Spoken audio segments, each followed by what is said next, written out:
안녕하세요, 여러분. 시대에듀 사회통합 프로그램 종합평가 실전 모의고사 문제풀이 시간이 돌아왔습니다.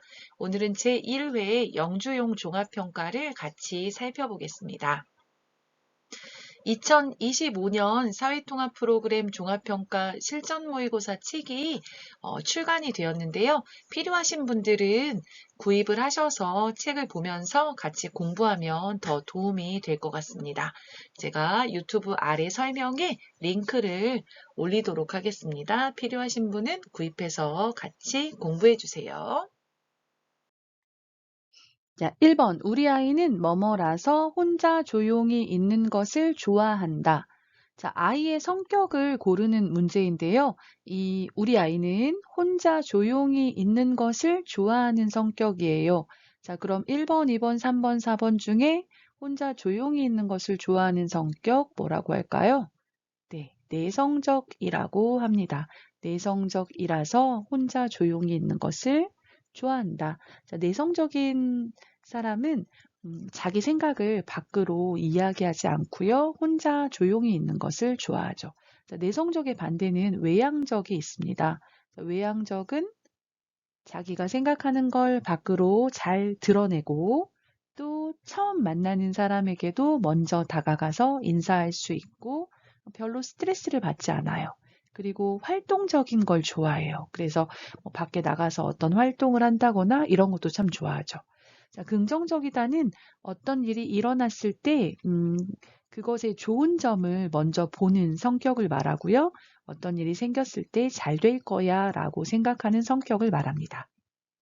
자, 적극적이다는 시키지 않아도 스스로 어떤 일들을 찾아서 하는 사람을 적극적이다 말합니다. 그래서 긍정적이다 반대말은 부정적이다 이렇게 얘기하고요. 적극적이다의 반대말은 소극적이다 이야기합니다. 소극적인 것은 누군가 시켜야 어떤 일을 하는 사람을 말하죠. 자, 그래서 1번은 이제 성격을 표현하는 어휘를 살펴보았습니다. 자, 2번 싱크대가 뭐에서 물이 안 내려가요? 자, 뒤에 보시면 물이 안 내려가요 말하고 있어요. 자, 싱크대가 어떨 때 물이 안 내려가요? 네, 막혔을 때 물이 안 내려가죠. 그래서 싱크대가 막히다. 또 여러분 3단계 책에 보시면 뭐 변기가 막히다.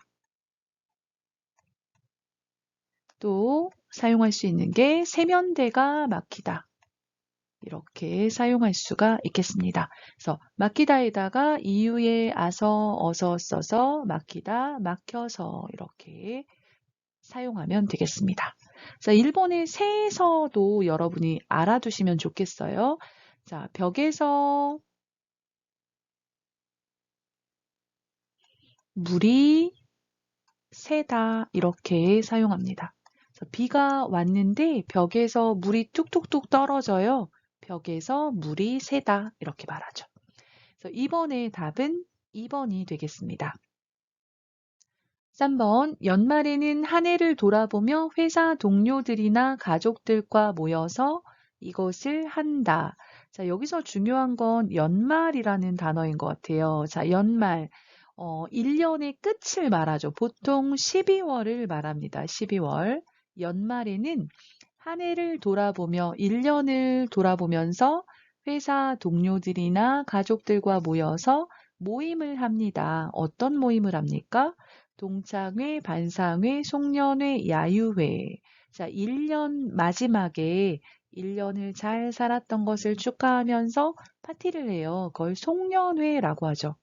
올해 수고했어요. 1년 잘 가요. 파티하죠. 송년회라고 합니다. 그래서 3번은 송년회를 한다. 이렇게 답을 찾으면 되겠습니다. 자, 그러면 동창회는 뭔가요? 동창회. 동창회는 같은 학교를 졸업한 사람의 모임입니다.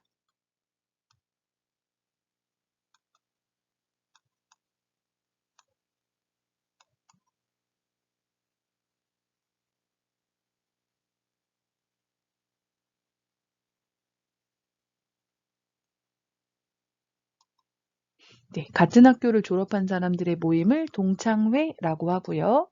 반상회는 같은 건물에 사는 사람들이 한 달에 한 번 정도 모여서 뭐 건물과 관련해서 회의를 하는 걸 말하는데요. 많이 하지는 않는 것 같습니다. 그래서 같은 건물에 사는 사람들이 모여서 회의를 하는 거고요.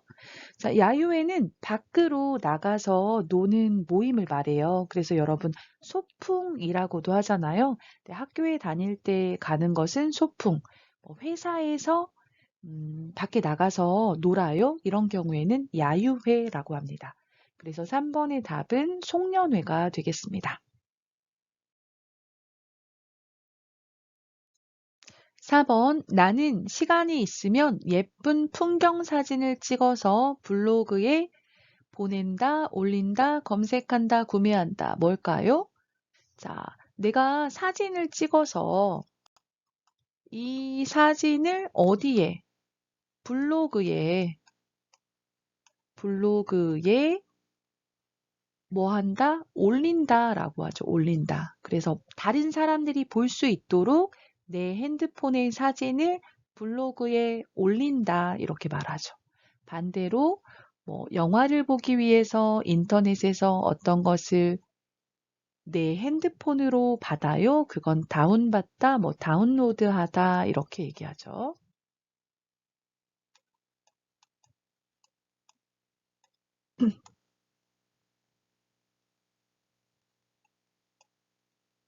자, 보낸다. 보내다는 보통 이메일을 보낸다, 이메일을 보내다 이렇게 말하죠.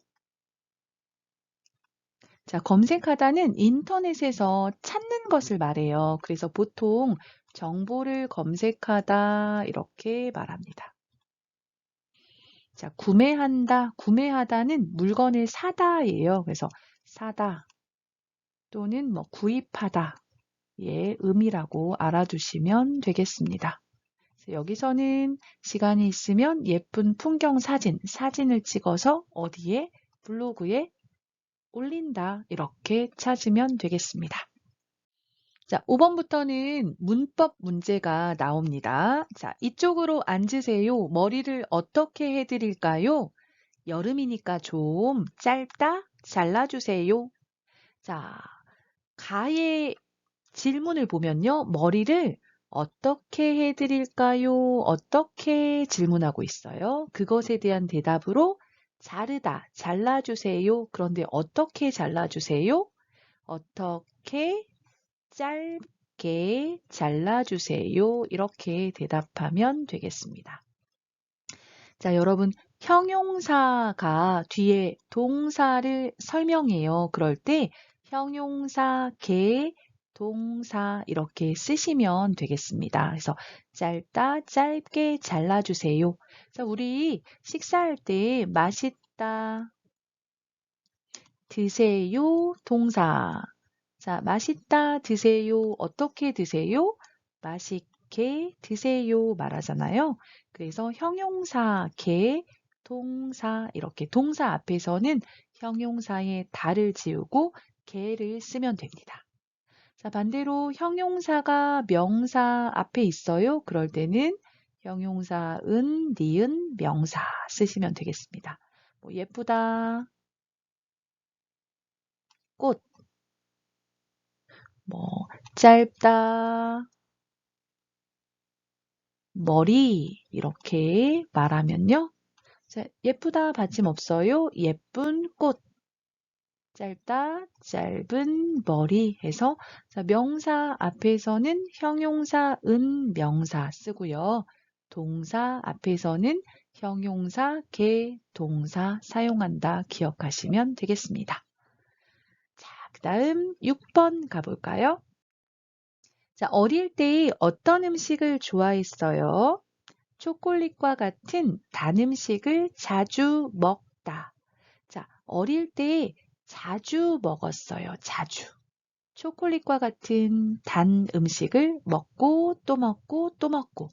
자, 어릴 때 어떤 음식을 좋아했어요? 과거에 어떤 동사를, 행동을 반복해서 했어요. 그럴 때 사용하는 게 먹곤 했어요.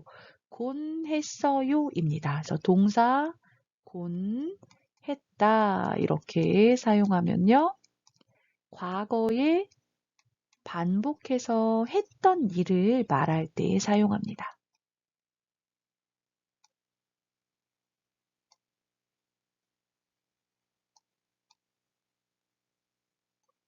자, 지금은 하지 않아요. 과거에 했어요. 하고 또 하고 또 하고 또 했어요. 과거에 반복해서 했어요. 그럴 때 곤 하다를 씁니다. 그래서 어릴 때는 초콜릿을 먹고 자주 먹었어요. 자주 먹곤 했어요. 쓰면 되겠습니다. 자, 7번 의사 선생님께서 뭐라고 하셨어요? 감기가 심하니까 약을 먹고 푹 쉬다 하셨어요. 자, 의사 선생님이 말씀하셨어요. 나에게. 감기가 심하니까 약을 먹고 푹 쉬세요. 이렇게 말한 거죠. 쉬세요. 환자에게 푹 쉬세요 말했어요. 자, 그 말을 듣고 내가 다른 사람에게 전달해요. 자, 7번은 간접화법을 찾는 문제예요. 자, 간접화법 중에서 어떤 것을 사용해야 할까요? 그건데요. 자, 여기서는 대화의 내용을 보니까 약을 먹고 푹 쉬세요 이렇게 말했어요. 그쵸?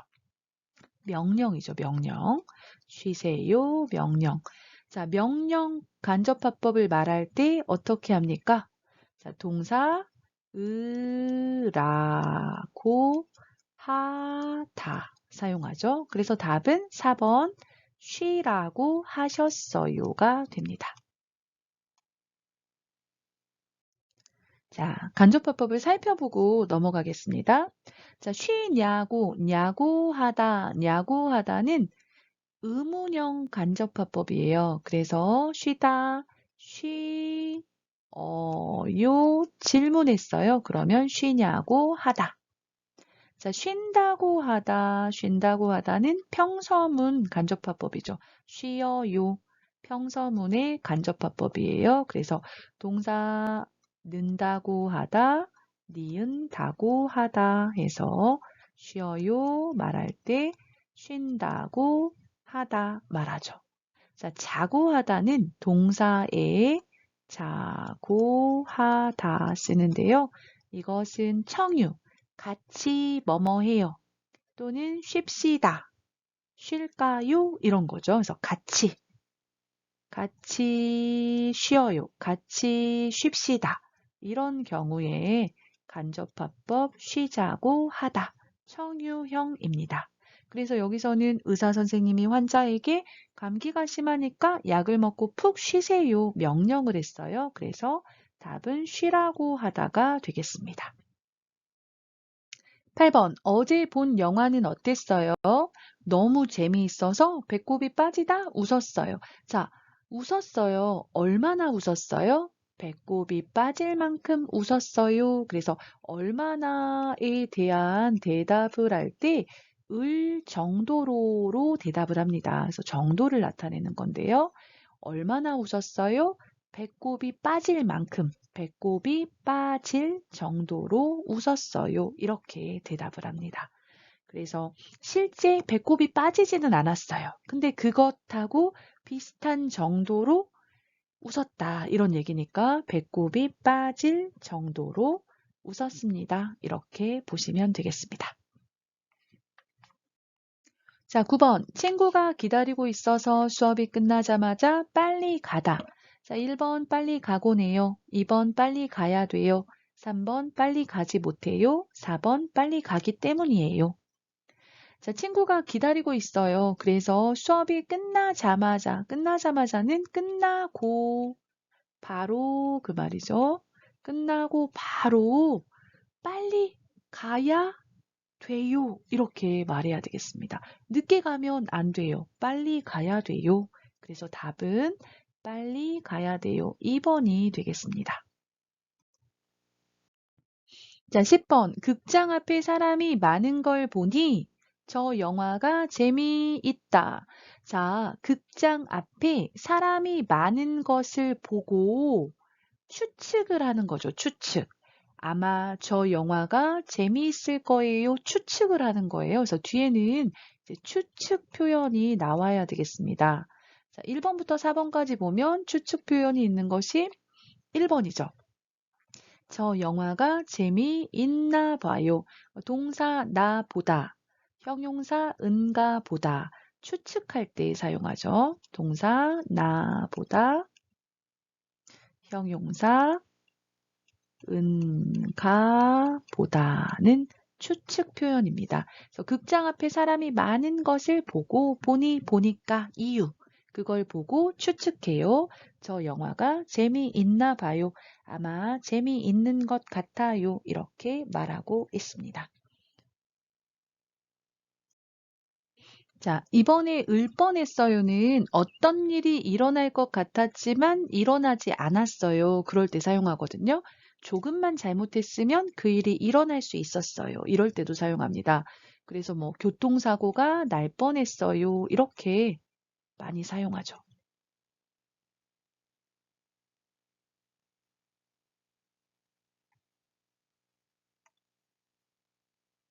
뭐 조금만 잘못했으면 교통사고가 날 뻔했어요.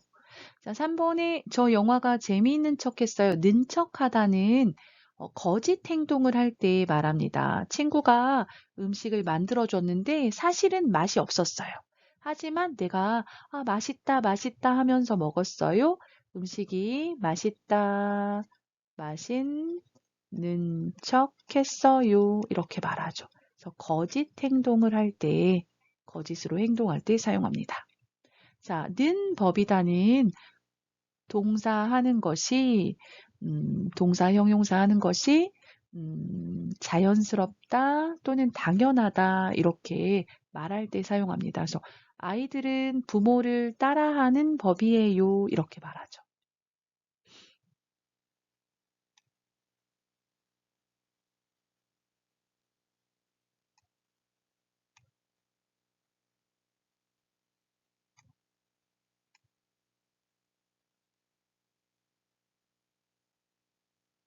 그래서 여기서는 앞에 상황을 보고 뒤에 상황을 추측하기 때문에 저 영화가 재미있나 봐요 해서 추측의 표현을 사용하시면 되겠습니다.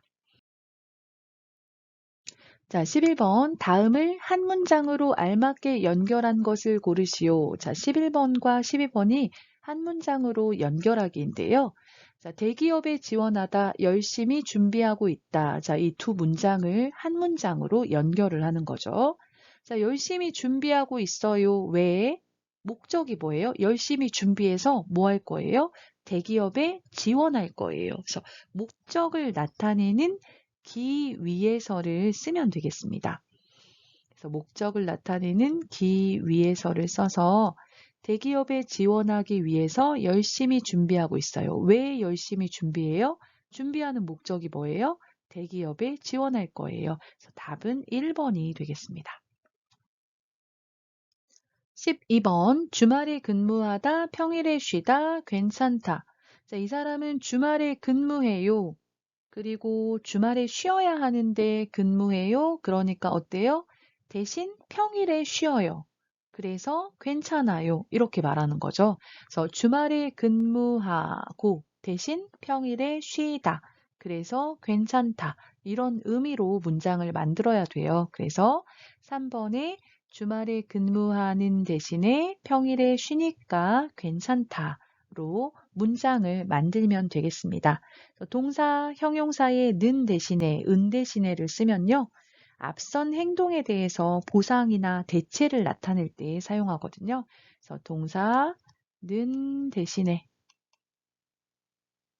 또 형용사, 은 대신에 사용해서 앞선 행동에 대한 보상 또는 그것에 대해서 다른 것으로 바꿔요. 대체 이런 것들을 나타낼 때 사용합니다. 그래서 여기서는 는 대신에를 사용해서 주말에 근무하는 대신에 평일에 쉬니까 괜찮다, 괜찮습니다. 이렇게 말하면 되겠습니다. 13번. 다음 괄호에 알맞은 것을 고르시오. 사회생활을 하면서 여러 사람을 만나다 보면 갈등이 생기기도 하고 생각하지 못한 문제가 생겨서 상처를 받는 일도 생긴다.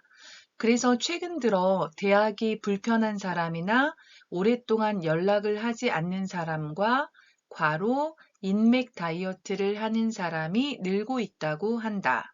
그렇지만 이렇게 사람을 쉽게 정리하다 보면 곁에 남는 친구가 모두 없어져 버릴 수도 있다는 것을 기억해야 한다.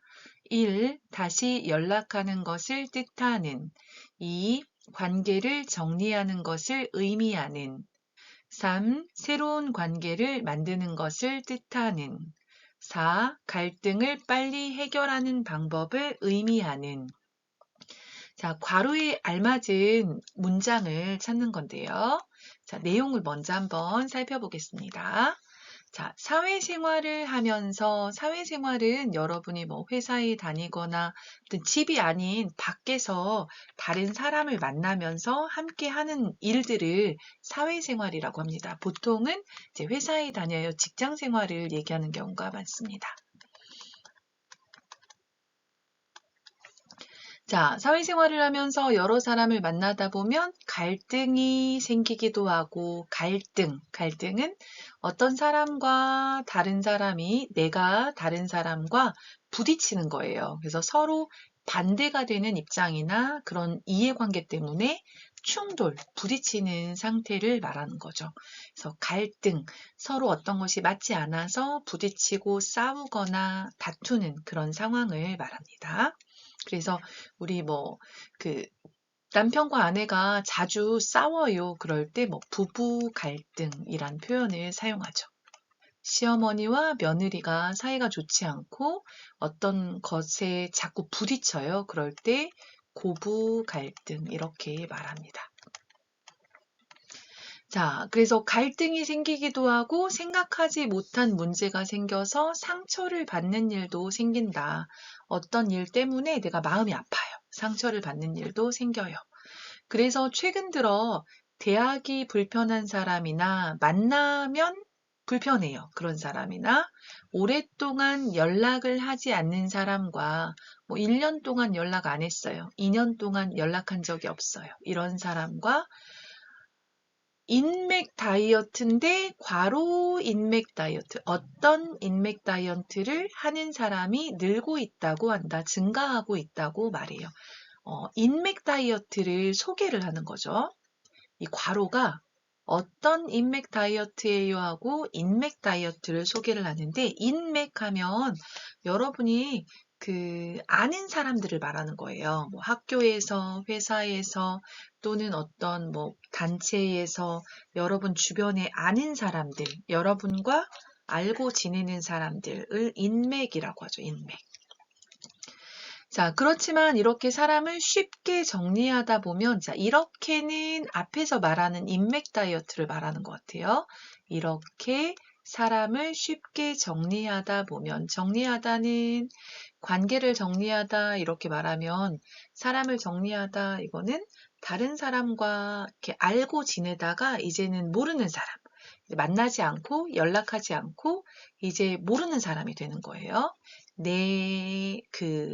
알고 있는 사람에서 그 사람을 빼는 거죠. 그래서 이렇게 쉽게 정리하다 보면 곁에 남는 친구가 모두 없어져 버릴 수 있다는 것을 기억해야 한다. 여기서 보면 인맥 다이어트, 알고 있는 사람을 다이어트하다. 다이어트는 우리가 언제 써요? 살을 뺄 때 사용하죠. 살을 빼다, 운동을 하거나 또는 먹는 것을 조절해서 살을 빼는 것을 다이어트라고 하는데 무엇을 뺀다는 거예요? 인맥, 아는 사람을 뺀다는 거예요. 그러니까 살을 대신 뭘 뺀다? 아는 사람을 뺀다. 그런 얘기죠. 자, 그게 다음 단락에 다음에 보면 자, 이렇게 사람을 쉽게 정리하다 보면 하고 나왔어요. 그럼 이거랑 같은 의미를 찾으면 되겠죠. 자, 1번 다시 연락하는 것을 뜻하는 2번 관계를 정리하는 것을 의미하는 3번 새로운 관계를 만드는 것을 뜻하는 4번 갈등을 빨리 해결하는 방법을 의미하는 자, 인맥 다이어트 아는 사람을 빼요, 줄여요. 또 사람을 쉽게 정리해요. 이런 표현이죠. 이것과 관련 있는 표현은 2번이 되겠죠. 관계를 정리하는 것을 의미하다, 뜻하다, 의미하는 인맥 다이어트를 하는 사람이 들고 있다. 자, 다시 연락하는 것을 뜻하다, 틀렸죠. 새로운 관계를 만드는 것을 뜻하다, 틀렸고, 갈등을 빨리 해결하는 방법, 이것하고도 좀 관계가 없죠. 뭐예요? 인맥 다이어트, 사람을 쉽게 정리하다 보면 에서 힌트를 얻어서 관계를 정리하는 것을 의미하는이 정답이 되겠습니다. 그래서 13번의 답은 2번이 되겠습니다.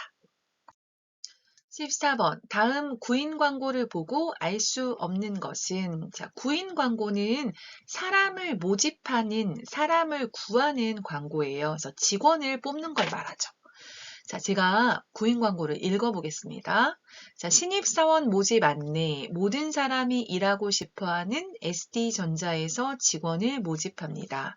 모집 분야 생산직. 모집 인원 10명. 지원 자격, 고졸, 운전면허증 소지자, 근무 시간 월요일부터 금요일까지, 제출 서류, 이력서, 경력증명서, 지원 방법, 방문 접수, 접수 기간 6월 1일 목요일부터 6월 14일 수요일까지, 문의 02-123-1234. 자, 다음 구인 광고를 보고 알 수 없는 것은 1. 업무 내용, 2. 온라인 접수 방법, 3. 필요한 신입사원 수, 4. 제출 서류의 종류와 접수 기간. 자, 신입사원을 모집하고 있어요. 그쵸? 그래서 모집 분야는 생산직, 어떤 것을 만드는 거죠. 만드는 일을 하는 거죠. 공장에서 일한다고 생각하면 될 것 같아요. 그래서 모집 분야는 어떤 일을 하는지 그걸 말하는 거죠. 자, 모집 인원 몇 명을 뽑아요? 10명. 뽑는 사람 수 몇 명을 뽑아요? 10명. 자, 지원 자격 어떤 사람이 이 신입사원 모집에 지원할 수 있어요? 고졸은 고등학교를 졸업한 사람을 말합니다. 고등학교 졸업한 사람. 운전면허증 소지자, 소지자는 있는 사람, 가지고 있는 사람을 말해요. 그래서 운전면허증이 있는 사람. 자, 근무 시간은 월요일부터 금요일. 자, 지원을 하려면 제출 서류, 무엇을 내야 돼요? 이력서와 경력증명서, 다른 곳에서 비슷한 일을 한 경험이 있으면 그걸 내는 거죠. 자, 지원 방법은 방문 접수. 방문 접수는 직접 회사에 와야 되는 거죠. 직접 회사에 가서 내는 거죠. 접수 기간 6월 1일 목요일부터 6월 14일 수요일까지. 문의, 궁금한 게 있어요. 질문하고 싶으면 02-123-1234로 전화하면 되겠네요. 자, 이 광고를 보고 알 수 없는 것을 고르면 되겠습니다. 1번 업무 내용 어디에 있어요? 생산직이다. 여기 나왔죠. 자, 온라인 접수 방법 나와 있어요? 안 나와 있어요? 여기서는 지금 방문 접수만 나와 있어서 온라인 접수 방법은 나와 있지 않습니다. 그래서 알 수 없는 것은 2번이 되겠네요. 2번이 틀렸고. 자, 3번 필요한 신입사원 수 몇 명이에요? 10명 나왔죠. 그래서 나왔고. 자, 제출 서류. 제출 서류는 이력서, 경력증명서. 그래서 제출 서류의 종류와 접수 기간. 언제예요? 접수 기간은 6월 1일부터 6월 14일까지. 이것도 나와 있죠. 그래서 구인 광고를 보고 알 수 없는 것은 2번 온라인 접수 방법이 되겠습니다. 온라인 접수 방법은 인터넷으로, 이메일로 접수를 하는 거죠. 인터넷으로 접수할 때. 그런데 여기서는 방문 접수, 직접 가서 서류를 내야 되죠. 그래서 14번의 답은 2번 온라인 접수가 되겠습니다. 다음을 읽고 물음에 답하시오. 한 여론조사 기관에서 직장인 100명을 대상으로 국제화 시대에 갖춰야 할 자세가 무엇인지 설문조사를 실시했다. 조사 결과 외국어 능력을 갖춰야 한다는 대답이 56%로 가장 많았다. 직장인들은 업무 수행 시 외국어를 꼭 사용하는 것은 아니지만 외국어 능력은 국제화 시대에 반드시 필요하다라고 입을 모았다. 다음으로 서로의 문화를 존중하기 위하여 편견과 선입견을 버려야 한다는 응답이 23%로 뒤를 이었다. 이를 위해서는 어렸을 때부터 세계 시민 교육을 통해 기억, 고 덧붙였다. 마지막으로 국제화 시대에 갖춰야 할 것은 국제사회에 대한 배경 지식이라는 대답도 있었다. 이로써 직장인들은 국제화 시대를 맞아 외국어 능력, 세계 시민 의식, 국제사회 지식을 중요하게 생각한다는 것을 알 수 있었다. 자, 15번 윗글의 제목으로 가장 알맞은 것을 고르시오. 1번 국제화 시대와 다문화 사회, 2번 국제화 시대에 필요한 능력, 3번 국제화 시대를 위한 조기 교육, 4번 국제화 시대를 살기 위한 노력. 자, 이거는 첫 번째 문장을 보면 답이 나와 있어요. 자, 한 여론조사 기관에서 직장인 100명을 대상으로 자, 무엇을 질문했어요? 국제화 시대에 갖춰야 할 자세. 국제화 시대에 갖춰야 할 자세 하면 태도를 말하는 거죠, 태도. 국제화 시대를 맞아서 어떤 자세, 어떤 태도가 필요한가, 자세가 무엇인지 설문조사를 실시했다. 그래서 얘기한 게 뭐였어요? 마지막 문장을 보면 이로써 직장인들은 국제화 시대를 맞아서 외국어 능력이 필요하고 세계 시민의식이 필요하고 국제사회 지식을 중요하게 생각한다. 이 세 가지가 필요하다. 이렇게 말하고 있어요. 그럼 이것에 대한 제목을 찾으면 되겠죠. 자, 국제화 시대와 다문화 사회 아니고, 자, 국제화 시대에 필요한 능력. 자, 우리가 여기서 자세, 태도를 말했는데 이것의 세 가지가 외국어 능력, 세계 시민의식, 국제사회 지식 이렇게 세 가지가 나왔는데 1번부터 4번까지 보면 자세나 태도라는 단어로 나오지는 않아요. 그래서 이걸 바꿀 수 있는 단어를 찾으면 되겠죠. 그래서 국제화 시대에 필요한 있어야 된다. 어떤 자세, 어떤 태도, 능력이라고 말할 수가 있겠죠. 그래서 답은 2번 국제화 시대에 필요한 능력이 되겠습니다. 자, 3번 국제화 시대를 위한 조기 교육. 조기 교육은 실제 교육해야 하는 나이보다 더 빨리 교육을 하는 걸 말하는 거죠. 그래서 조기 교육 얘기는 안 나왔고요. 국제화 시대를 살기 위한 노력. 이것도 조금 능력이 더 맞는 것 같아요. 그래서 15번의 답은 국제화 시대에 필요한 능력이 되겠습니다. 윗글의 기억에 들어갈 내용으로 알맞은 것을 고르시오. 자, 1. 외국어를 구사해야 한다. 2. 배경 지식을 공부해야 한다. 3. 다양한 문화를 경험해야 한다. 4. 직장인에게 설문조사를 해야 한다. 자, 내용을 볼까요? 한 여론조사 기관에서 직장인 100명을 대상으로 국제화 시대에 갖춰야 할 자세가 무엇인지 설문조사를 실시했어요. 그래서 첫 번째는 외국어 능력을 갖춰야 한다는 대답이 53%로 가장 많았다. 이게 첫 번째. 자, 직장인들은 업무 수행 시, 업무는 회사에서 하는 일이에요. 일을 수행하다는 하다예요. 그래서 일을 할 때 외국어를 꼭 사용하는 것은 아니지만 외국어 능력은 국제화 시대에 반드시 필요하다 해서 첫 번째 외국어 능력 이야기를 했고요. 입을 모았다는 모두 그렇게 얘기했다는 거예요. 자, 다음으로 하면 이게 두 번째예요. 서로의 문화를 존중하기 위해서 편견과 선입견을 버려야 한다는 응답이 23%로 뒤를 이었다. 두 번째는 서로 문화를 존중해요. 문화가 다르지만 우리나라의 문화가 있고 다른 나라의 문화가 있어요. 다르다. 이렇게 존중해 주는 거죠. 자, 편견은 잘못된 생각을 말하고요. 한쪽으로 치우쳐서 잘못된 생각을 말하고요. 선입견은 잘 알지 못하면서 미리 어떨 것이다 라고 판단을 내린 거예요. 그래서 이거는 미리 가지고 있는 잘못된 생각입니다. 그러니까 편견이나 선입견 모두 잘못된 생각을 말하는 거죠. 그래서 서로의 문화를 존중하기 위해서 잘못된 생각을 버려야 한다. 자, 그렇게 하기 위해서, 이를 위해서 어렸을 때부터 세계 시민 교육을 통해서 뭐뭐고 덧붙였다. 자, 서로의 문화를 존중하기 위해서 세계 시민 교육을 해요. 이걸 통해서 어떻게 해야 돼요? 1번 외국어를 구사해야 된다. 이거는 첫 번째였죠. 아니고 2번 배경 지식을 공부한다. 3번 다양한 문화를 경험해야 한다. 자, 서로의 문화를 존중하기 위해서 서로의 문화를 알아야 돼요. 그래서 3번 다양한 문화를 경험해야 한다가 정답이죠. 4번 직장인에게 설문조사를 해야 된다. 틀렸죠. 자, 그리고 마지막으로 이제 세 번째, 마지막으로 국제화 시대에 갖춰야 할 것은 국제사회에 대한 배경지식이라는 대답도 있었다. 여기 배경지식을 공부한다. 이건 세 번째죠, 세 번째. 그래서 이것도 오답이죠.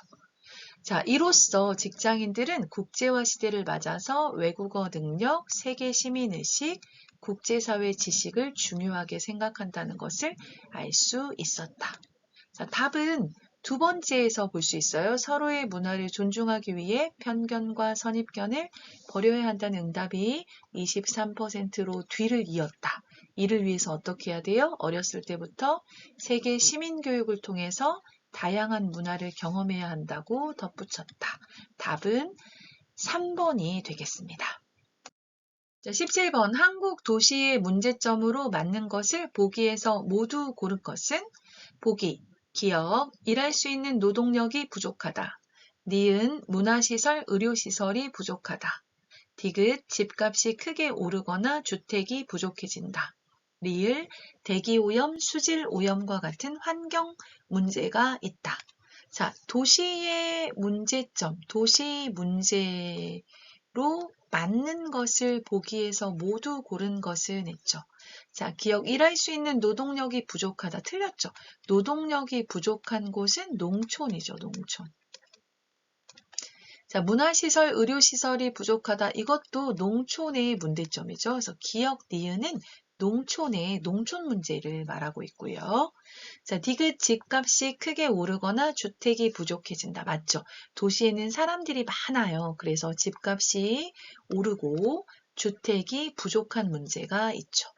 자, 대기오염, 수질오염과 같은 환경 문제가 있다. 이것도 맞죠. 도시에 사람이 많이 살면서 환경 문제가 발생하죠. 그래서 주택 문제, 환경 문제, 그리고 교통 문제 이 세 가지가 도시의 문제죠. 그래서 답은 디귿, 리을이니까 4번이 되겠습니다. 자, 18번 한국의 가족에 대한 설명으로 옳지 않은 것은 1. 부모와 미혼 자녀가 같이 사는 것을 핵가족이라고 한다. 2. 산업화가 진행되면서 부모와 함께 사는 가족이 늘고 있다.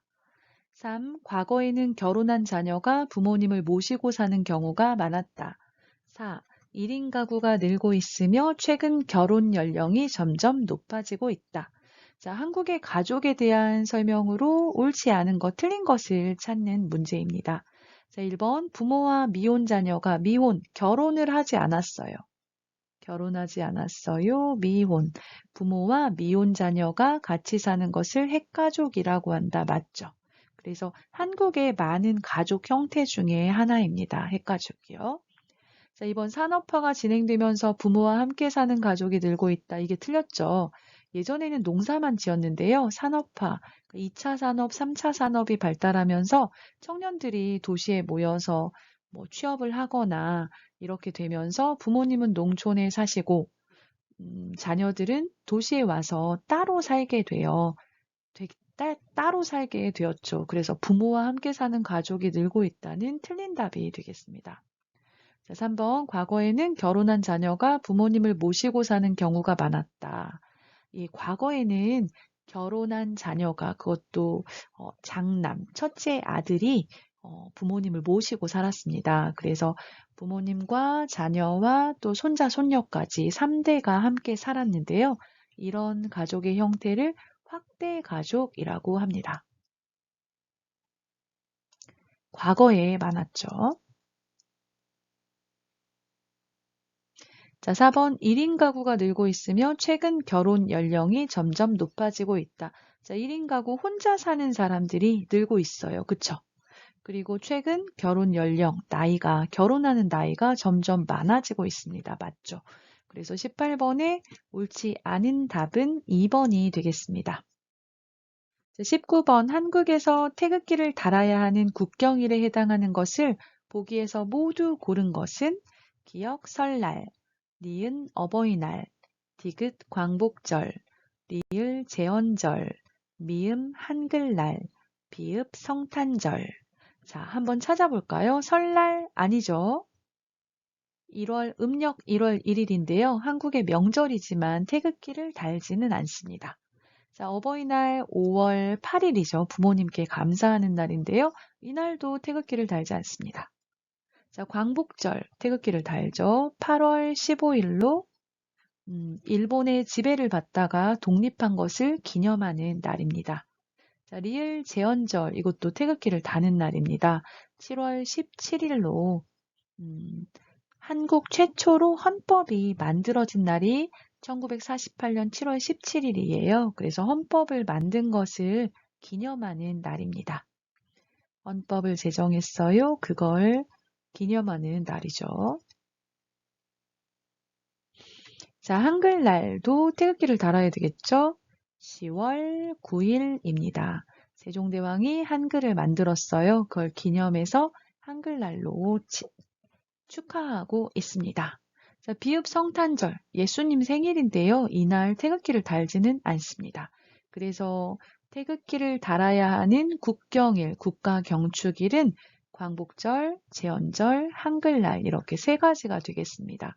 그럼 정답은 디귿, 리을, 미음 4번이 되겠네요. 20번 한국의 보육제도에 대한 설명 중 옳은 것은 1번 유치원은 보건복지부에서 지정한 보육기관이다.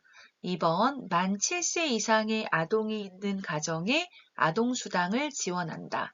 3번 취학 전 자녀를 집에서 양육하는 경우에는 지원받을 수 없다.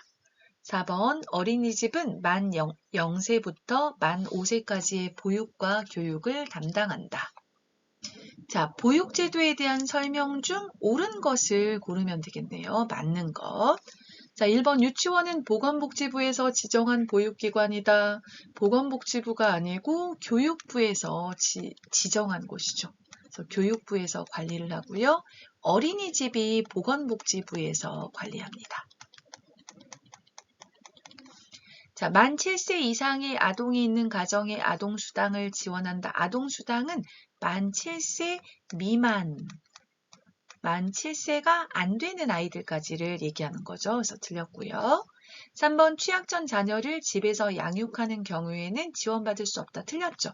양육수당이 있어서 집에서 아이를 양육하는 경우에 어린이집이나 유치원을 보내지 않고 양육하는 경우에 양육수당을 지원하죠. 4번 어린이집은 만 0세부터 만 5세까지의 보육과 교육을 담당한다. 답은 4번이 맞죠. 어린이집은 만 0세부터 만 5세. 유치원은 5살에 가잖아요. 그러면 만 2살을 빼야 돼요. 만 3세부터 만 5세까지. 그죠? 그래서 20번의 답은 4번이 되겠습니다.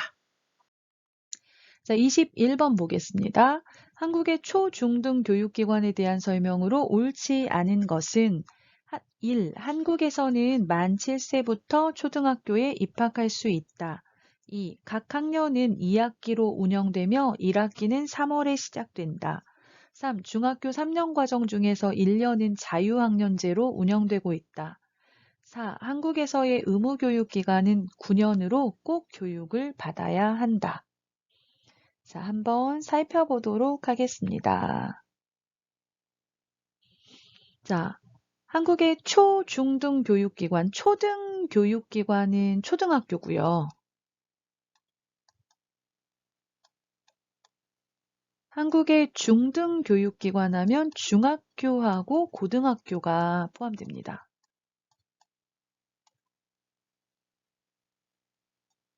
그래서 21번의 문제는 초등학교, 중학교, 고등학교 전체에 대한 이제 문제입니다. 자, 그러면 한번 살펴보겠습니다. 자, 한국에서는 만 7세부터 초등학교에 입학할 수 있다. 이것이 틀렸습니다. 만 7세가 아니라 만 6세부터 초등학교에 입학할 수 있습니다. 여러분, 우리 책에 나오는 교육 파트에서는요, 만 나이가 나오면 실제 한국 나이에서 마이너스 2, 2살을 빼야 교육에서 말하는 만 나이가 됩니다. 그래서 만 7세라고 하면 9세를 말하는 거예요. 만 7세라고 말하면 이거는 더하기 2 하면요. 몇 살이에요? 9세. 9살, 9살을 말하는 거거든요. 그래서 9살이 아니고 우리 초등학교에 들어가는 나이는 8살이잖아요. 그러니까 만 6세인 거죠. 만 6세에다가 플러스 2 하면 8살이 되니까요. 한국에서는 7세, 만 7세가 아니고 만 6세부터 초등학교에 입학할 수 있다입니다. 그래서 틀린 답은 1번이고요. 자, 각 학년은 2학기로 운영되며 1년은 2학기로 운영되고 한국에서 1학기는 3월에 시작되는 것이 맞습니다. 9월에 시작하는 나라들도 많이 있어요. 그런데 한국은 3월에 시작합니다. 자, 3번 중학교 3년 과정 중에서 1년은 자유학년제로 운영되고 있다. 네, 자유학년제로 운영되면서 1년 동안 중간시험이나 기말시험이 없고 여러 가지 체험, 또 토론 이런 것들을 하면서 자유롭게 1년을 이제 공부할 수 있도록 만들었죠. 그걸 자유학년제라고 합니다. 자, 4번 한국에서는 의무교육기관은 9년으로 꼭 교육을 받아야 한다. 맞습니다. 초등학교 6년 그리고 중학교 3년은 꼭 교육을 받아야 돼요. 그래서 9년이 의무교육 기간입니다. 이 기간에 아이를 학교에 보내지 않으면 여러분 이제 조사를 받을 수가 있고 또 과태료를 낼 수가 있습니다. 자, 22번. 보기의 내용을 통해서 알 수 있는 것으로 가장 적절한 것은 사회통합 프로그램, 이민자 조기 적응 프로그램, 중도 입국 청소년과 외국인 학생을 위한 교육 지원. 자, 1번. 이 과정을 신청하여 이수하면 국적을 취득할 수 있다. 2번. 이주 배경 청소년의 자립을 지원하는 맞춤형 서비스다. 3번. 이주민들의 적응과 정착을 지원하기 위한 프로그램이다. 4번. 고용보험에 가입한 적이 있는 외국인만 신청할 수 있다. 자, 22번의 답은 몇 번일까요? 네, 답은 3번입니다. 자, 한 가지 프로그램만 설명하는 답은 안 되고요. 세 가지를 모두 포함하는 것, 세 가지가 모두 공통으로 해당되는 내용을 찾으셔야 합니다. 자, 1번 이 과정을 신청하여 이수하면 국적을 취득할 수 있다. 이제 사회통합 프로그램을 이수하면 국적을 취득할 때 혜택이 있죠. 이 과정을 신청해서 이수하면 꼭 국적을 받는 것이 아니라 국적을 신청해서 국적을 취득할 때 플러스 점수, 혜택이 있습니다. 그리고 이제 그것은 사회통합 프로그램에만 해당이 되고요. 자, 이주 배경 청소년의 자립은 스스로 살다 이런 뜻이에요. 그래서 자립을 지원하는 맞춤형 서비스다. 이것은 요 중도 입국 청소년과 외국인 학생을 위한 교육 지원이 들어갈 수 있을 것 같은데요. 세 가지가 모두 들어가는 것은 아닙니다. 자, 그 다음 3번 이주민들의 적응과 한국 사회에 적응할 수 있도록 그리고 적응해서 잘 살 수 있도록 정착을 지원하기 위한 프로그램이다. 이것은 이 세 가지가 모두 포함이 된다고 볼 수 있겠습니다. 그래서 답은 3번이 되고요. 자, 고용보험에 가입한 적 있는 외국인만 신청할 수 있다. 그렇지 않죠. 한국에 있는 외국인들은 신청할 수가 있습니다. 자, 23번. 보기에 해당하는 한국의 명절에 대한 설명으로 옳지 않은 것은 보기 한 해를 시작하는 날로 1년 중에 가장 큰 명절이다. 집집마다 가래떡을 납작하게 썰어서 끓인 음식을 먹는다. 자, 1번. 이날에는 대체로 아이들에게 설빔을 입힌다. 2번. 집안의 어른들께 큰 절을 올리고 덕담을 나눈다. 3번 일반적으로 이날 전에 미리 조상의 묘지를 벌초한다. 4번 가족과 친척들이 모두 함께 모여 윷놀이를 즐긴다. 자, 보기에서 말하는 한국의 명절이 무엇인지 한번 봅시다. 자, 한 해를 시작하는 날이다. 그럼 1월 1일, 음력 1월 1일 뭐예요? 네, 설날을 말하고 있습니다. 한 해를 시작하는 날로 1년 중에 가장 큰 명절이다. 자, 이날 집집마다 가래떡을 납작하게 썰어서 끓인 음식을 먹는다. 자, 가래떡을 납작하게 썰어서 끓인 음식, 이거 뭐예요? 떡국이죠, 떡국. 자, 떡국을 먹는 날, 한 해를 시작하는 날, 언제예요? 네, 맞습니다. 설날입니다. 그러면 설날에 대한 설명으로 옳지 않은 것을 고르면 되겠네요. 자, 1번. 이날에는 대체로 아이들에게 설빔을 입힌다. 설빔은 새 옷을 말합니다. 자, 설날이 되기 전에 부모님이 예쁜 옷을 사서 선물해 주죠. 맞습니다. 자, 집안의 어른들께 큰 절을 올리고, 자, 세배를 해요. 큰 절을 올리고 세배를 하고 덕담을 나눈다. 건강하세요. 오래오래 사세요. 맞죠? 자, 3번 일반적으로 이날 전에 미리 조상의 묘지를 벌초한다. 맞나요? 네, 아닙니다. 자, 벌초는 언제 해요? 추석 때 합니다. 추석 전에. 네, 조상의 묘지가 있죠. 조상의 묘지가 있는데요. 네, 조상님을 예전에는 매장을 많이 했습니다. 근데 이 조상의 묘지에 봄, 여름, 가을, 추석은 가을에 있잖아요. 그래서 봄부터 날씨가 따뜻해지면서 풀이 잔뜩 자라나게 됩니다. 그래서 그 묘지가 깨끗하지가 않은 거죠. 근데 추석 때 이 묘지에 가서 조상님께 이제 차례를 지내잖아요. 그래서 그 묘지에 추석 때 가기 전에, 그러니까 추석 한 주, 2주 전에 어, 미리 가서 그 묘지를 깨끗하게 청소를 해주는 거예요. 묘지를 깨끗하게 청소를 해서 추석 때 갈 수 있도록 하는 거죠. 자, 그래서 미리 가서 깨끗이 청소를 하고 추석 때는 가서 이제 차례를 지내고 하는 거죠. 자, 그래서 3번은 설날에 대한 설명이 아니고요. 추석에 대한 설명입니다. 자, 4번 가족과 친척들이 모두 함께 모여서 윷놀이를 즐긴다. 자, 명절에 하는 놀이, 특히 설날에 하는 놀이로 윷놀이가 있습니다. 맞습니다. 그래서 23번에 옳지 않은 답은 3번이 되겠습니다. 자, 24번 한옥에 대한 설명으로 옳은 것은 1. 냉방장치인 온돌과 난방장치인 대청마루를 가지고 있다. 2. 햇볕이 잘 들어오도록 동쪽으로 바라보고 지은 집을 선호했다. 3. 집 뒤에 산이 있고 집 앞에 강이 있는 집을 좋은 집이라고 생각했다.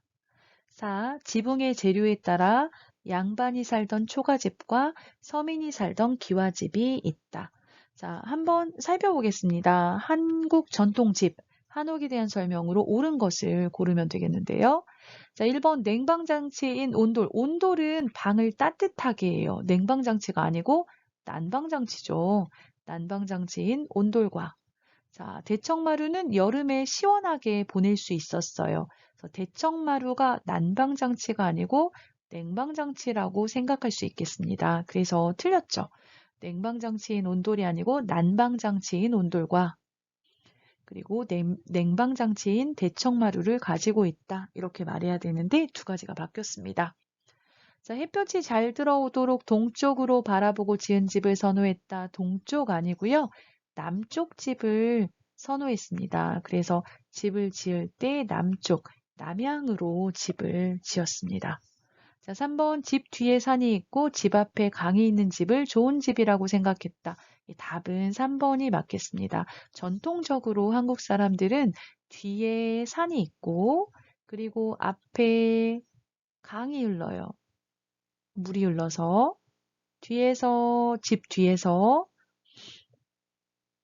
집 뒤에서 나무를 해다가 이제 불을 뗐어요. 온돌에다가 불을 떼고요.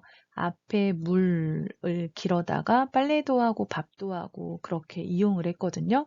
그래서 이렇게 뒤에 산이 있고 앞에 물이 있는 이런 장소에 집을 지었는데 이런 집을 좋은 집, 또 이런 자리를 좋은 자리라고 생각했어요. 그래서 우리 책에 보시면 명당이라고 나오거든요. 좋은 집을 지을 수 있는 장소를 말하는 거죠. 그래서 이런 위치를 명당이라고 생각했습니다. 자, 4번 지붕의 재료에 따라서 양반이 살았어요. 초가집이 아니고 기와집입니다. 양반이 살았어요. 기와집. 자, 서민이 살았어요. 보통 사람들이 살았어요. 초가집이죠. 두 가지가 바뀌어서 4번도 틀렸습니다. 그래서 답은 24번에 3번이 되겠습니다. 자, 25번. 한국인이 가장 많이 참여하는 여가 활동인 휴식 활동에 해당하지 않는 것은 1번 낮잠, 2번 쇼핑, 3번 산책, 4번 TV 시청. 네, 여러분 책을 확인해 보시면 될 것 같습니다. 이번에 이제 바뀐 책에 여가 활동이 들어갔어요. 그래서 여러 가지 여가 활동이 나오는데 가장 많이 참여하는 여가 활동이 휴식 활동이라고 한다고 합니다. 그러니까 회사에 다니고 바쁘게 살고 하다 보니까 시간이 있으면 쉽니다. 이렇게 대답한 사람들이 많았던 것 같아요.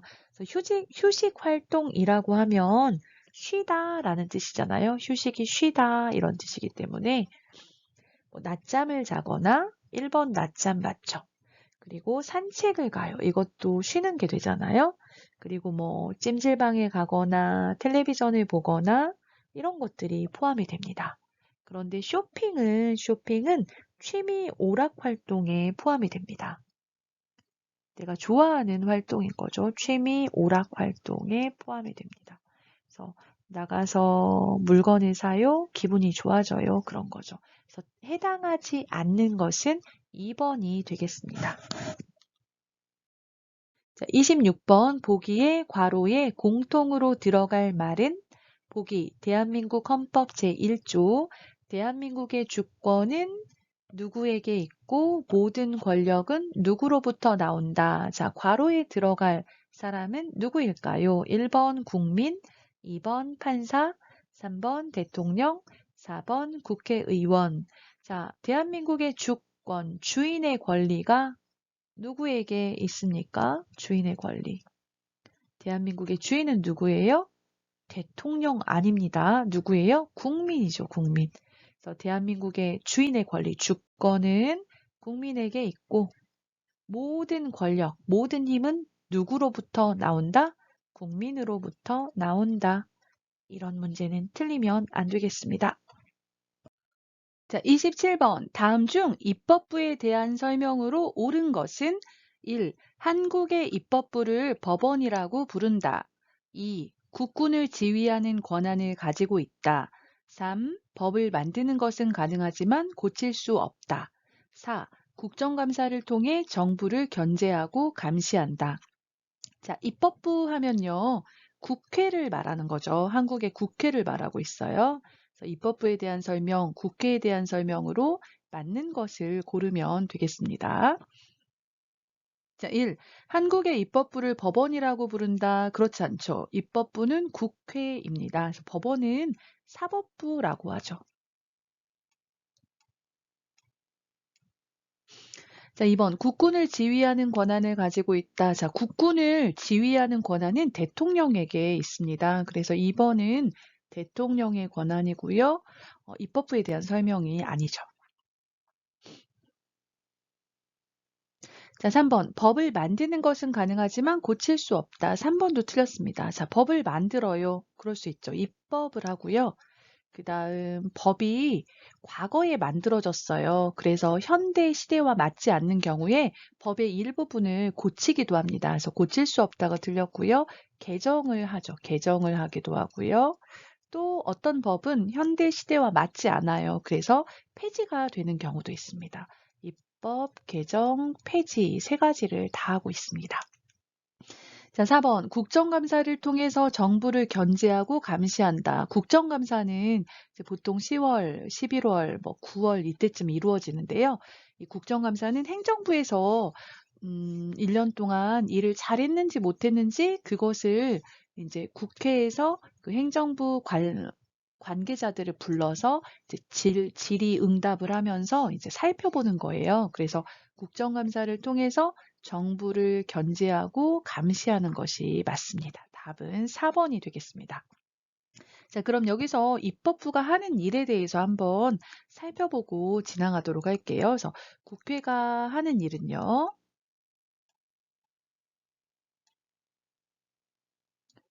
가장 큰 것은 법을 만드는 일이죠. 그래서 법을 만들고요. 그리고 아까 설명한 것처럼 법이 뭔가 현대 시대와 맞지 않는 경우에는 고쳐요. 개정을 하고요. 그리고 또 잘못된 법은 폐지하기도 합니다. 그래서 법을 만들고 법을 고친다. 기억하시면 되겠고요. 자, 두 번째는 정부에서 예산안을 만들어요. 1년 동안 어디에 돈을 얼마나 쓸지를 정하는 걸 예산안이라고 하는데요.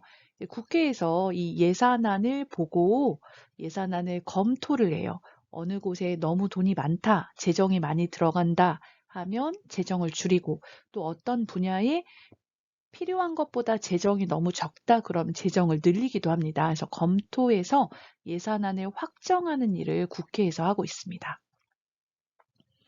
자, 그다음 세 번째는 여기에 나온 것처럼 국정감사를 통해서 정부가 일을 잘했는지 못했는지 그걸 검사하는 거예요. 그래서 국정감사를 통해서 행정부를 견제하고 감시하는 역할을 합니다. 자, 이렇게 입법부가 하는 일이 세 가지가 있다 기억하시면 되겠습니다. 자, 28번 한국의 일자리 상황에 대한 설명으로 옳은 것을 보기에서 모두 고른 것은 자, 보기 볼까요? 기억, 미국이나 유럽에 비해 실업률이 높은 편이다. 니은, 비정규직 노동자가 차지하는 비중이 커지고 있다. 디귿, 선진국에 비해 여성의 경제활동 참여 비율이 낮다. 리을, 실업에 대한 사회보장 제도가 선진국보다 잘 되어 있다. 자, 한국의 일자리 상황에 대한 설명으로 옳은 것을 보기에서 모두 고르세요 했어요. 자, 기억부터 한번 볼게요. 자, 기억, 미국이나 유럽에 비해 실업률이 높은 편이다 말했는데요. 자, 실업률 하면요. 일할 수 있는 인구 가운데서 실업자, 직장을 가지지 못한 사람, 실업자가 차지하는 비율을 말합니다. 일할 수 있는 사람 중에 직장이 없는 사람의 비율을 말하는 거죠. 그래서 실업률이 높을수록 좋지 않은 거죠. 자, 그런데 기억, 미국이나 유럽에 비해 실업률이 높은 편이다 말했는데요. 한국은 미국이나 유럽에 비해서 실업률이 낮게 나타나고 있습니다. 그래서 낮은 편이다고요. 틀렸어요. 자, 니은 비정규직 노동자가 차지하는 비중이 커지고 있다. 지금 현재 한국 사회를 보면요. 비정규직 노동자가 점점 증가하고 있습니다. 그래서 니은은 맞고요. 자, 비정규직 노동자 하면요. 정규직의 반대인데요. 정규직이 아니다 그런 뜻인데요. 정규직이라고 하면 보통 회사에 취직했을 때 60세 정도까지 정년이 보장이 돼요. 그리고 여러 가지 복지 제도라던가 이런 것들이 잘 되어 있죠. 그래서 똑같은 회사에서 일을 하더라도 정규직 노동자들은 대우가 좋고요. 비정규직 노동자들은 계약직이라던가 그러니까 짧은 기간 동안 일하기로 약속을 하고 이제 취업을 한 경우에요. 그래서 여러 가지 복지 제도라던가 대우가 더 훨씬 열악한 편입니다. 그런데 한국 사회에서는 지금 비정규직 노동자가 점점 증가하고 있습니다. 자, 디귿, 선진국에 비해 여성의 경제활동 참여 비율이 낮다. 이것은 맞습니다. 한국에서는 이제 결혼한 후에 직장 생활을 할 의사가 없는 여성들이 많이 있습니다. 그래서 선진국보다는 여성이 이제 경제활동에 참여하는 비율이 낮게 나타나고 있습니다. 자, 리을, 실업에 대한 사회보장제도가 선진국보다 잘 되어 있다. 그렇지는 않죠. 한국에서 사회보장제도를 이제 구축해 가고 있지만 아직은 좀 부족한 편입니다. 그래서 답은 니은하고 디귿이 되겠습니다. 그럼 답은 2번이 되겠네요. 자, 29번. 개발 원조 위원회 회원국이면서 다른 나라로부터 원조를 받던 나라에서 원조를 주는 나라로 바뀐 첫 번째 사례로 꼽히는 나라는 1번 한국, 2번 미국, 3번 중국, 4번 베트남. 자, 개발원조위원회 회원국이다. 자, 개발원조위원회는요, OECD 경제협력개발기구 안에 들어있는 위원회입니다. 그래서 책에서는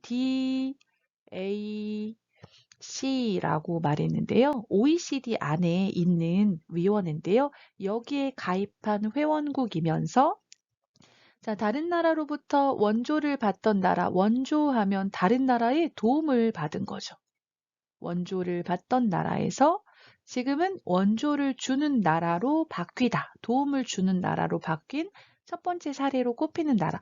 외국에서 도움을 받다가 이제 다른 나라를 도와주는 나라가 되었어요. 어디일까요? 네, 1번의 한국이 맞습니다. 자, 한국이 과거에는 이제 6.25 전쟁을 겪으면서 경제가 무너지고 많은 나라의 도움을 받다가 한강의 기적, 50여 년 만에 빠르게 경제가 성장하면서 OECD에도 가입하게 되고 이제 경제적으로 어려운 다른 나라를 도와주는 나라가 되었죠. 그래서 29번의 답은 1번이 되겠습니다. 자, 30번. 대한민국에서 외국인의 기본적인 지위와 권리를 보장해 주는 기준이 되는 것은 1. 민법, 2. 형법, 3. 국제법, 4. 근로기준법. 몇 번일까요? 네, 답은 3번의 국제법이 되겠습니다. 자, 대한민국에서 외국인이 한국 사람이 아니고 외국인의 기본적인 지위와 권리를 보장해주는 기준을 말하는데요. 국제법이 기준이 되겠습니다. 외국인도 국적에 상관없이 인간이기 때문에 누려야 하는 기본적인 권리, 인권을 가지고 있어요. 그래서 한국에서도 인권이 보장이 되는데요. 이것은 한국 사람과 달리 국제법에 따라서 보장이 되고 있습니다. 자, 31번. 보기에 가나에 들어갈 말로 알맞은 것은 보기 돈을 빌려줄 때는 돈을 빌려준 사람에게 가를 받는 것이 좋다.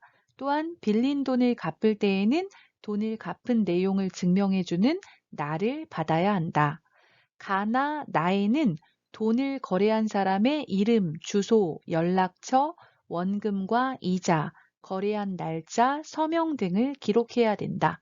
자, 돈을 빌려주고 돈을 갚고 이럴 때 돈이 오갈 때는 여러분 말로도 계약을 할 수가 있지만 말로 하는 경우에는 상대방이 그 계약을 인정하지 않을 때 증명하는 것이 되게 어렵습니다. 그래서 서류를 받고 있죠. 자, 돈을 빌려줄 때 돈을 빌려준 사람에게 무엇을 받는 것이 좋다. 자, 돈을 빌려주었습니다. 증명하는 거예요. 뭐죠? 차용증이죠. 차용증. 그래서 1번, 3번 차용증이고요. 자, 또한 빌린 돈을 갚을 때에는 돈을 갚은 내용을 증명해주는 자, 돈을 갚았습니다. 증명해요. 돈을 받았습니다. 하고 써주죠. 그걸 뭐라고 해요? 영수증이라고 합니다. 영수증. 그래서 나에는 영수증이 들어가야 되겠네요. 자, 그래서 차용증이나 영수증에는 돈을 거래한 사람의 이름, 누가 누구에게, 주소, 연락처, 원금, 얼마를 빌려줬어요. 그리고 그 빌려준 돈에 대해서 이자를 얼마를 줄 거예요. 거래한 날짜와 서명 등을 기록해야 합니다. 그래서 답은 1번이 되겠습니다. 자, 확정일자는 여러분 이사를 할 때 전세나 월세 계약을 했어요. 그리고 오늘 이사를 들어갔어요. 이사한 날 계약서를 가지고 행정복지센터에 가서 이사해서 들어왔다는 걸 증명하는 날짜를 받는 거예요. 그래서 동주민센터나 행정복지센터에 계약서를 가지고 가셔서 확정일자를 받으시면 됩니다. 이 확정일자를 받아두시면 나중에 뭐 집주인이 뭐 경제적인 문제 때문에 집이 경매로 넘어가거나 그럴 때 나의 보증금을 먼저 받을 수 있는 조건이 되는 거죠. 그래서 확정일자도 우리 책에 나오니까 여러분 알아두시는 게 좋을 것 같습니다. 자, 32번 고려의 왕건에 대한 설명으로 옳은 것은 1. 궁예와 함께 나라의 이름을 고려로 바꾸었다. 2. 고조선을 계승한다는 의미로 고려라고 지었다. 3. 후백제의 항복을 받은 뒤 신라를 공격하여 통일하였다. 4. 백성의 생활을 안정시키려고 세금을 10% 이상 거두지 못하게 했다. 자, 1번부터 살펴볼게요. 궁예와 함께 나라의 이름을 고려로 바꾸었다? 그렇지 않죠. 원래 왕건은 궁예의 신하였어요. 그런데 궁예를 몰아내고 그 다음에 이름을 고려로 바꾸었습니다. 그래서 궁예와 함께 아니고 궁예를 몰아낸 후에 이제 왕건이 이름을 고려라고 바꾸었죠. 후 고구려였었는데 고려라고 바꾸었습니다. 자, 2번. 고조선을 계승한다는 의미로 고려라고 지었다. 고조선이 아니고요. 고구려죠. 고구려를 계승한다는 의미로 려를 빼고 고려라고 지었습니다. 자, 3번. 후백제의 항복을 받은 뒤 신라를 공격하여 통일하였다. 이렇게 썼는데요. 이게 아니고요. 신라의 항복을 받은 후 후백제를 공격하여 순서가 바뀌었네요. 후백제를 공격하여 통일을 하였다가 맞습니다. 자, 왕건은 백성의 생활을 안정시키려고 세금을 10% 이상 거두지 못하게 했습니다. 답은 4번이 맞습니다. 전쟁과 여러 가지로 백성들의 생활이 이제 힘들어졌는데요. 과거에는 10% 이상 세금을 거두었었나 봐요. 근데 왕건은 세금을 거둘 때 10% 이상은 거두지 못하도록 했다고 합니다. 그래서 32번의 답은 4번이 되겠습니다. 자, 33번. 보기의 내용 중 세종대왕에 대한 설명으로 옳은 것을 모두 고른 것은 보기, 기역, 훈민정음을 창제하였다. 니은, 거북선을 만들어 일본군을 막았다. 디귿, 나라를 다스리는 법전인 경국대전을 완성하였다. 리을, 과학기술을 발전시켜 농사를 잘 지을 수 있게 하였다. 자, 한번 살펴볼까요? 세종대왕 하면 조선의 왕인데요. 한국 사람들이 가장 훌륭한 왕이다 생각하는 왕입니다. 자, 세종대왕의 업적 중에 중요한 게 한글, 훈민정음을 만든 거죠. 그래서 기억은 맞습니다. 훈민정음을 창제하였다. 니은, 거북선을 만들어 일본군을 막았다. 이건 세종대왕의 업적이 아니고 누구예요? 이순신 장군의 업적이죠. 자, 이순신 장군은 임진왜란 때 일본에서 조선을 침략했어요. 1592년에 일어난 큰 전쟁인데요. 이 임진왜란 때 바다에서 일본의 군대를 막아서 큰 승리를 이끌었던 장군입니다. 이순신 장군이 거북선을 만들어서 일본군을 막았죠. 근데 이것은 세종대왕에 대한 설명은 아니죠. 자, 디귿, 나라를 다스리는 법전인 경국대전을 완성하였다. 이것도 세종대왕의 업적이 아니고요. 9번째 왕이었던 성종의 업적입니다. 자, 리을, 과학기술을 발전시켜 농사를 잘 지을 수 있게 하였다. 리을이 맞습니다. 세종대왕은 이제 농사에 관심이 있었던 것 같아요. 사람들이 먹고 살기 위해서는 쌀이 필요하잖아요. 그래서 과학기술을 발전시키기 위해서 여러 가지 과학기구를 만들었는데요. 예를 들면 비가 오는 양을 재어 치구기, 그 다음 하늘의 별이나 달의 어떤 이런 움직임 같은 걸 관찰할 수 있는 혼천이 이런 것도 만들었고요. 그리고 시계도 만들었어요. 그래서 해시계인 앙부일구를 만들었고요. 그리고 물시계인 자경루도 만들었죠. 그래서 과학기술의 발전에도 되게 관심이 많았던 왕으로 기억하시면 되겠습니다. 그래서 답은 기역 리을이니까 2번이 되겠습니다. 34번. 보기에 해당하는 지역에 대한 설명으로 옳지 않은 것은 보기 부석사, 석굴암과 불국사, 도산서원과 하회마을. 자, 1번. 이 지역에 위치한 창녕 우포늪은 국내 최대의 자연 늪지이다.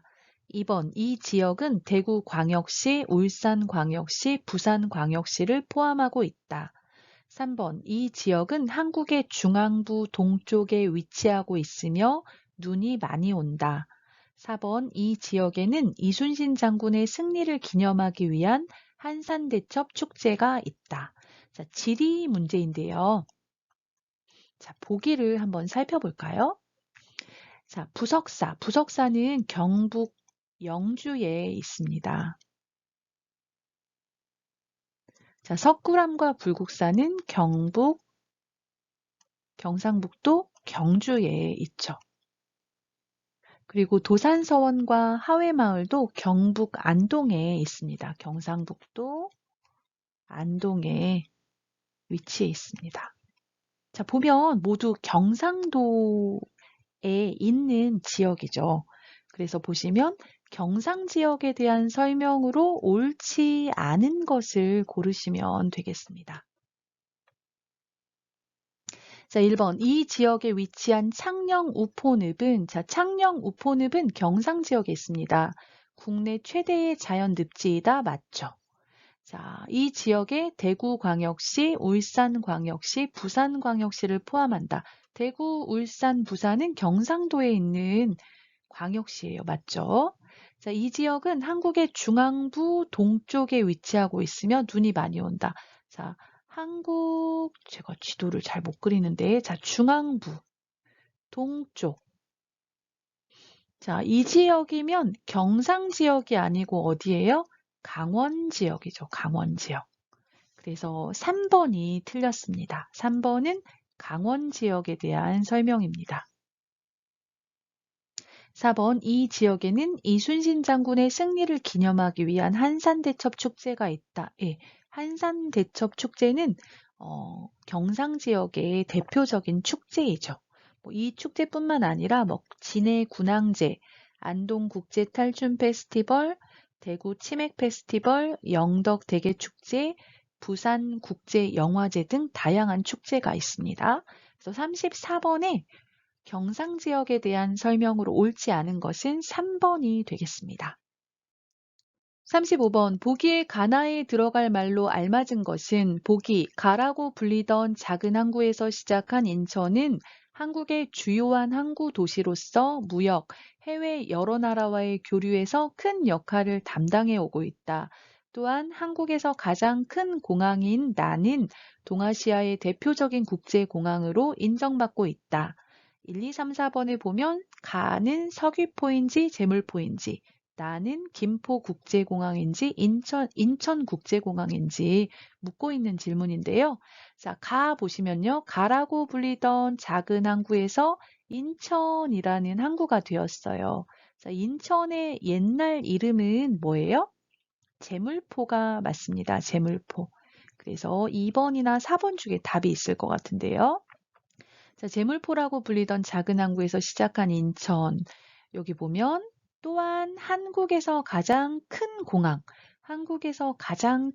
공항인 나는 이렇게 말했습니다. 자, 한국에서 가장 큰 공항은 김포국제공항이에요? 인천국제공항이에요? 인천국제공항이죠. 그래서 답은 2번이 되겠습니다. 제물포 인천국제공항. 그래서 제물포라고 불리던 작은 항구에서 시작한 인천은 한국의 주요한 항구 도시로서 무역, 해외 여러 나라와의 교류에서 큰 역할을 담당해 오고 있다.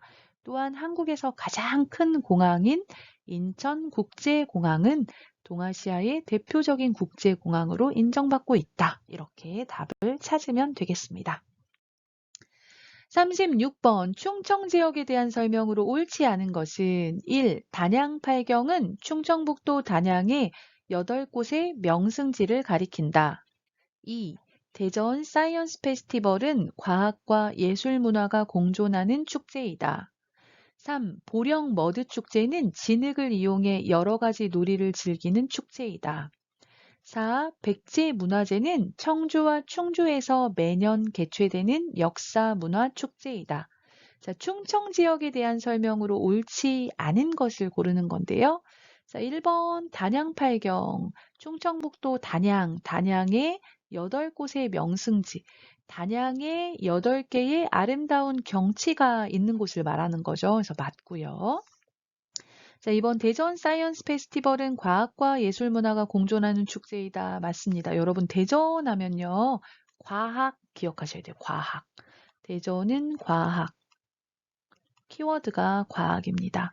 그래서 사이언스 페스티벌 축제 이름도 보면 사이언스, 과학이 들어가 있죠. 그래서 과학이 중요하다 기억하시면 되겠고요. 3번 보령 머드 축제는 진흙을 이용해서 머드가 진흙이잖아요. 진흙을 이용해 여러 가지 놀이를 즐기는 축제이다. 네. 머드 축제에 가면 뭐 머드 씨름 대회도 있고 머드 미끄럼틀 타기도 있고 여러 가지 놀이가 있다고 합니다. 자, 4번 백제문화제는 청주와 충주에서 매년 개최되는 역사 문화 축제이다. 자, 청주와 충주가 아니고요. 여러분 백제하면 백제의 도읍지가 부여하고 공주였어요. 그래서 자, 어디를 중심으로 부여와 공주를 중심으로 여기에서 개최되는 역사 문화 축제죠. 그래서 충주, 청주가 틀렸고요. 부여, 공주를 기억하셔야 되겠습니다. 그래서 옳지 않은 답은 4번이 되겠습니다. 오늘은 제1회 영주용 종합평가를 같이 살펴보았습니다. 여러분 평가 준비에 도움이 되었다면 좋아요와 구독 눌러주세요. 감사합니다.